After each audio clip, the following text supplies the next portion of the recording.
Jomba, ni hivi, biashara ni yako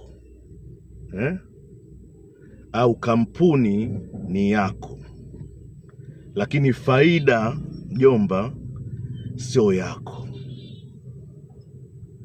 Faida